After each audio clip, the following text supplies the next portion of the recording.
हम इंसान इस धरती पर आखिर कहां से आए? कैसे थे हमारे सबसे पहले पूर्वज? इतिहास की वो कौन सी घटना थी जिसने हमें बंदरों से इंसान बनाया, आग जलाना और खाना पकाना सिखाया, बोलना सिखाया और हमारे नग्न घुमक्कड़ पूर्वजों को कपड़े पहनना और अलग अलग सभ्यता को अपनाना सिखाया? क्या हमारे पूर्वज वाकई में बंदर ही थे या कुछ और? और क्यों डायनासोर्स का खात्मा ही हम इंसानों के पनपने का कारण बना? दोस्तों, आज से लगभग 4.5 अरब साल पहले पृथ्वी पिघले हुए लावा का एक विशाल गोला थी जो 8000 डिग्री सेल्सियस तापमान पर उबल रही थी। फिर 3.5 अरब साल पहले पृथ्वी पर पहला जीवन रूप पनपा, एक बेहद साधारण सिंगल सेल बैक्टीरिया। लेकिन अरबों साल के विकास क्रम, महाप्रलय और प्रकृति के अनगिनत बदलावों के बाद आज इसी धरती पर जीवों की 87 लाख स्पीशीज मौजूद हैं, जिनमें से हम इंसान ही सबसे ज्यादा चतुर प्रजाति के हैं। हमारे पास सोचने, बोलने, समझने की शक्ति है और मॉडर्न टेक्नोलॉजी।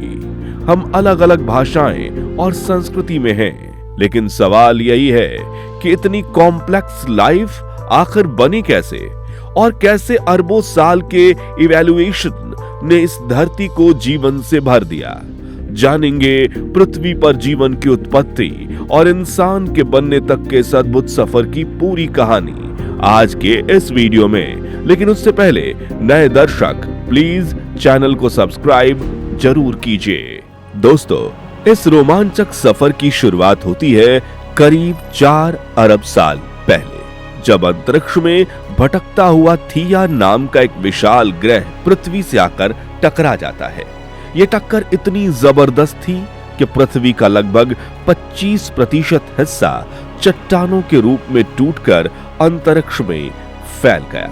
ये चट्टानें पृथ्वी के चारों ओर एक रिंग बनाकर घूमने लगी और समय के साथ आपस में टकराकर जुड़ती चली गई। लाखों सालों के इस जुड़ाव ने एक नए खगोलीय पिंड को जन्म दिया, जिसे आज हम चांद के नाम से जानते हैं। जिसके बाद करीब 3.8 अरब साल पहले सौर मंडल में एक ऐसा दौर शुरू हुआ जिसे वैज्ञानिक लेट हैवी बम्बार्डमेंट कहते हैं। इस दौरान लाखों उल्कापिंड, धूमकेतु और क्षुद्र ग्रह लगातार पृथ्वी से टकराते रहे। इन टक्करों ने भले ही पृथ्वी को झकझोर कर रख दिया, लेकिन अपने साथ वे एक अनमोल चीज लेकर भी आए, जो था पानी। ये पानी खनिजों और रासायनिक तत्वों से भरा हुआ था, जो आगे चलकर जीवन की नींव बनने वाला था। इस पानी ने पृथ्वी पर समंदर को जन्म दिया, और जब समुद्रों में मौजूद इन तत्वों पर बिजली गिरी और रासायनिक प्रतिक्रियाएं हुई, तो सूक्ष्म कण आपस में जुड़ने लगे और जीवन का आधार बनाने वाला जेनेटिक मटेरियल तैयार होने लगा। इसी तरह लाखों साल बीते और करीब 3.5 अरब साल पहले पृथ्वी पर जीवन का पहला रूप जन्म ले चुका था, एक बेहद साधारण सिंगल सेल बैक्टीरिया। यही वो क्षण था जब इस ग्रह पर शुरू हुआ सबसे महान बदलाव, एवोल्यूशन यानी विकास। आगे लगभग 2 अरब सालों तक जीवन समुद्रों में इसी रूप में मौजूद रहा। फिर एक दिन इन कोशिकाओं ने एक दूसरे के साथ डीएनए का आदान प्रदान करना शुरू कर दिया, जिससे जीवन की नई और जटिल संरचनाएं बनने लगी। धीरे धीरे कई कोशिकाओं से बने जीव यानी कि मल्टी सेलुलर ऑर्गेनिज्म जन्म लेने लगे। समय के साथ समुद्र जीवन से भर गए और अनगिनत सूक्ष्म जीवों की नई नई प्रजातियां पैदा होने लगी। करीब 55 करोड़ साल पहले समुद्रों में एक और बड़ा बदलाव हुआ। अब जीवों में नर और मादा का विकास हो चुका था, जिससे प्रजनन की प्रक्रिया और तेज हो गई। इस बदलाव ने एवोल्यूशन की गति को कई गुना बढ़ा दिया और समुद्र में नई नई प्रजातियां पैदा होने लगीं। इन्हीं जीवों में से एक थे हमारे बेहद पुराने पूर्वज, मछलियां। लेकिन समुद्र हमेशा के लिए उनका घर नहीं रहने वाला था। समय के साथ समुद्रों में इतनी प्रजातियां हो गईं कि वहां संसाधनों के लिए संघर्ष बढ़ने लगा। ऐसे में कुछ जीवों ने पानी से बाहर निकलने की कोशिश की। धीरे धीरे उनके शरीर में बदलाव होने लगे। उन्होंने हवा में सांस लेना सीख लिया और लाखों सालों के विकास क्रम में कुछ जीव जमीन पर रहने के लायक बन गए। यहीं से जीवन ने पहली बार समुद्र से जमीन की ओर कदम रखा। समय के साथ यही जीव विकसित होकर रेप्टाइल्स में बदल गए और इन्हीं रेप्टाइल्स में से आगे चलकर जन्म हुआ एक ऐसी प्रजाति का जिसने करोड़ों सालों तक पृथ्वी पर राज किया, और वो थे डायनासोर्स। दोस्तों, आज से करीब 24 करोड़ साल पहले पृथ्वी लगभग पूरी तरह डायनासोर्स का घर बन चुकी थी। लेकिन प्रकृति का नियम है कि कोई भी राज हमेशा नहीं चलता, और करीब 6.5 करोड़ साल पहले अंतरिक्ष से आया एक 10 किलोमीटर चौड़ा एस्ट्रॉयड पृथ्वी से टकरा गया, और इस टक्कर ने इतनी भीषण तबाही मचाई कि कुछ ही समय में डायनासोर समेत पृथ्वी की लगभग 95% प्रजातियां समाप्त हो गईं। आसमान में धूल और धुआं छा गया। सूरज की रोशनी धरती तक नहीं पहुंच पाई और वातावरण में भयानक बदलाव होने लगे। लेकिन इस महाविनाश के बाद भी जीवन पूरी तरह से खत्म नहीं हुआ था। कुछ छोटे जीव बच गए थे जो लाखों सालों से जमीन के नीचे बिल बनाकर रहते थे। ये छोटे जीव थे मैमल्स, यानी स्तनधारी जीव। डायनासोर्स के डर से ये हमेशा छुप कर रहते थे, लेकिन जब डायनासोर्स खत्म हो गए तो अचानक पूरी पृथ्वी इनके लिए खुला मैदान बन गई। अब उन्हें ना तो किसी विशाल शिकारी का डर था और ना ही संसाधनों की कमी। धीरे धीरे ये स्तनधारी जीव जमीन पर फैलने लगे, उनका आकार बढ़ने लगा और अलग अलग वातावरण में रहने के कारण उनकी कई नई प्रजातियां विकसित होने लगीं। यहीं से शुरू हुआ मैमल्स का युग, और इन्हीं मैमल्स की एक शाखा से आगे चलकर आज से करीब 5.5 करोड़ साल पहले जन्म हुआ उन जीवों का जिन्हें हम प्राइमेट्स कहते हैं, और जिनसे आगे चलकर इंसान की कहानी शुरू होती है।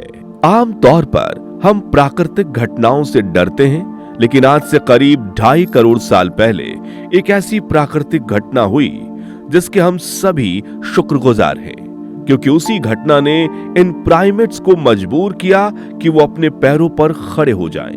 दरअसल उस वक्त ईस्ट अफ्रीका में एक बड़ी भूगर्भीय हलचल हुई, जिससे एक नई पर्वत श्रृंखला बनी जिसे आज ईस्ट अफ्रीकन रिफ्ट के नाम से जानते हैं। दोस्तों, अगर यह पर्वत श्रृंखला ना बनी होती तो शायद इंसानों का विकास या तो बेहद धीमा होता या फिर होता ही नहीं, क्योंकि इस पहाड़ी श्रृंखला ने वहां के जंगलों में हवा के प्रवाह को बाधित कर दिया, जिससे नमी भरी हवाएं और बादल एक ओर ही रुक गए। नतीजा ये हुआ कि बारिश कम होने लगी, मौसम बदलने लगा और अफ्रीका के घने जंगल धीरे धीरे ठंडे और सूखे पड़ने लगे और उनकी जगह खुली घास के मैदान बनने लगे। ये बदलाव उन प्राइमेट्स के लिए एक बड़ी चुनौती बन गया जो अब तक पेड़ों पर रहकर अपनी जिंदगी गुजार रहे थे। पेड़ों की संख्या कम होने लगी और उन्हें भोजन की तलाश में जमीन पर उतरना पड़ा। लेकिन जमीन पर रहना आसान नहीं था। यहाँ चारों तरफ खतरनाक शिकारी मौजूद थे और दूर तक फैले मैदानों में सुरक्षित रहने का सिर्फ एक ही तरीका था, अपने आसपास को दूर तक देख पाना। यही वो दौर था जब हमारे कुछ प्राइमेट्स पूर्वजों ने पहली बार 2 पैरों पर खड़े होकर चलना शुरू किया। 2 पैरों पर खड़े होने से वे दूर तक देख सकते थे, खतरे को जल्दी पहचान सकते थे और अपने हाथों को दूसरे कामों के लिए इस्तेमाल कर सकते थे। यही बदलाव आगे चलकर मानव विकास का सबसे बड़ा मोड़ साबित हुआ। अब उनके हाथ सिर्फ पेड़ों को पकड़ने के लिए नहीं, बल्कि चीजों को उठाने के लिए, पत्थरों को तोड़ने और धीरे धीरे औजार बनाने के लिए इस्तेमाल होने लगे। करीब 40 लाख साल पहले अफ्रीका की धरती पर हमारे एक प्राचीन पूर्वज का जन्म हुआ, जिसे साइंटिस्ट ऑस्ट्रालोपिथेकस कहते हैं। ये जीव पूरी तरह से इंसान तो नहीं थे, लेकिन वे अब 4 पैरों के बजाय 2 पैरों पर चलने लगे थे।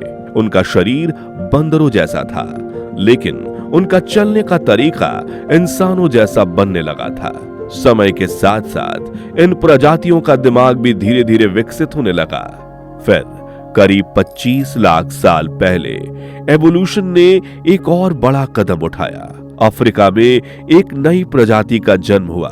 नाम था होमो हैबिलिस। ये वो प्रजाति थी जिसने पहली बार पत्थरों को तराश कर औजार बनाए। यही कारण है कि वैज्ञानिक इन्हें हैंडीमैन भी कहते हैं। अब ये जीव शिकार करने लगे थे, मांस खाने लगे थे और अपने आसपास की चीजों को समझने लगे थे। लेकिन इंसान बनने की यात्रा अभी बाकी थी। लगभग 18 लाख साल पहले एक और प्रजाति सामने आई, होमो इरेक्टस। यह प्रजाति पहले से कहीं ज्यादा बुद्धिमान थी। माना जाता है कि इन्हीं जीवों ने सबसे पहले आग जलाना सीखा और इसी आग ने उनकी जिंदगी बदल दी। अब वे अंधेरे में रोशनी कर सकते थे, ठंड से बच सकते थे और सबसे बड़ी बात, खाना पकाकर खा सकते थे। और पका हुआ खाना खाने से उनके शरीर को ज्यादा ऊर्जा मिलने लगी और इसी ऊर्जा ने धीरे धीरे उनके दिमाग को और बड़ा और विकसित बना दिया। समय के साथ यह प्रजाति अफ्रीका से निकलकर एशिया और यूरोप तक फैलने लगी। एवोल्यूशन का पहिया लगातार घूम रहा था और इसी पहिए से आगे चलकर जन्म होने वाला था उस प्रजाति का जिसे आज हम होमो सेपियंस यानी आधुनिक इंसान के नाम से जानते हैं। और विकास के क्रम में ये पड़ाव आया करीब 3 लाख साल पहले, जब अफ्रीका की धरती पर होमो सेपियंस ने कदम रखा। यही वो प्रजाति थी जिसका दिमाग पहले के सभी मानव पूर्वजों से कहीं ज्यादा विकसित था। अब इंसान सिर्फ जीने के लिए शिकार नहीं करता था, बल्कि वो अपने आसपास की दुनिया को समझने लगा था। आगे चलकर उनकी आवाज की नली भी अलग ढांचे में विकसित हुई, जिससे वो कई आवाजें निकालकर अपने समूह के दूसरे लोगों के साथ बातचीत भी करने लगे। इसी तरह से अगले 1.5 लाख सालों तक उनका लगातार इवोल्यूशन होता रहा और इस विकास में हमारे पूर्वजों ने कई भाषाएं बोलना शुरू किया, सर्वाइवल के लिए काम करना शुरू किया और समय के साथ इन्होंने पत्थर, लकड़ी और हड्डियों से और बेहतर औजार बनाने शुरू कर दिए। अब वे बड़े बड़े जानवरों का शिकार भी करने लगे थे और समूह बनाकर रहने लगे थे। यही वो दौर था जब इंसानों के बीच संस्कृति की शुरुआत हुई। वे गुफाओं की दीवारों पर चित्र बनाने लगे, मृतकों को दफनाने लगे और अपने आसपास की दुनिया को समझने की कोशिश करने लगे। लेकिन इंसानों की कहानी सिर्फ अफ्रीका तक सीमित नहीं रहने वाली थी। करीब 1,70,000 साल पहले कुछ होमो सेपियंस अफ्रीका से निकलकर दुनिया के अलग अलग हिस्सों में फैलने लगे और यही वो दौर था जब नग्न घूमने वाले इंसानी प्रजाति ने कपड़ों का आविष्कार किया। लेकिन क्यों? तो देखिए, वैज्ञानिकों के अनुसार हमारे प्राचीन मानव पूर्वजों के शरीर पर पहले काफी घने बाल हुआ करते थे जो उन्हें मौसम से बचाते थे। लेकिन समय के साथ साथ विकास की प्रक्रिया में उनके शरीर के ये बाल धीरे धीरे कम होने लगे। इसी दौरान इंसान लगातार नए इलाकों की तरफ माइग्रेशन यानी प्रवास भी करने लगा। जब वे ठंडे क्षेत्रों में पहुंचे तो वहां की सर्द जलवायु में बिना सुरक्षा के रहना मुश्किल हो गया। ऐसे में इंसानों ने अपने बनाए पत्थरों के औजारों की मदद से जानवरों की खाल को काटकर और सिलकर उसे शरीर पर ओढ़ना शुरू किया, जो आगे चलकर कॉटन के कपड़ों में तब्दील होने वाले थे। और इन्हीं कपड़ों ने उन्हें कठोर मौसम में जीवित रहने में बड़ी मदद की। खैर, धीरे धीरे ये इंसान एशिया, यूरोप, ऑस्ट्रेलिया और आखिरकार हजारों साल बाद अमेरिका तक पहुंच गए। रास्ते में उन्हें बर्फीले इलाकों, घने जंगलों और विशाल रेगिस्तान का सामना करना पड़ा। लेकिन अपनी बुद्धिमत्ता और अनुकूल क्षमता की वजह से इंसान हर जगह जीवित रहने में सफल रहा। समय के साथ इंसानों ने खेती करना सीखा, गांव बसाए, शहर बसाए और धीरे धीरे सभ्यताओं का जन्म हुआ। यही सभ्यताएं आगे चलकर विज्ञान, कला, धर्म और तकनीक का आधार बनी। लाखों साल पहले अफ्रीका के जंगलों में रहने वाले छोटे से प्राइमेट्स से शुरू हुई ये यात्रा आज हमें आधुनिक दुनिया तक ले आई है, जहां इंसान अंतरिक्ष में पहुंच चुका है और दूसरे ग्रहों पर जीवन खोजने की कोशिश कर रहा है। तो दोस्तों, आपको धरती पर इंसानों की उत्पत्ति से जुड़ी ये डॉक्यूमेंट्री कैसी लगी और अगला वीडियो आप कौन से टॉपिक पर देखना चाहते हैं, कमेंट्स में बताइए। ये जानकारी पसंद आई हो तो वीडियो को लाइक और शेयर करके 12,000 लाइक्स जरूर करवा दीजिए और ऐसे ही दिलचस्प वीडियोस के लिए हिडन साइड चैनल को सब्सक्राइब करके नोटिफिकेशन बेल जरूर दबा दीजिए। अगले वीडियो में हम मिलते हैं। जय हिंद, जय भारत।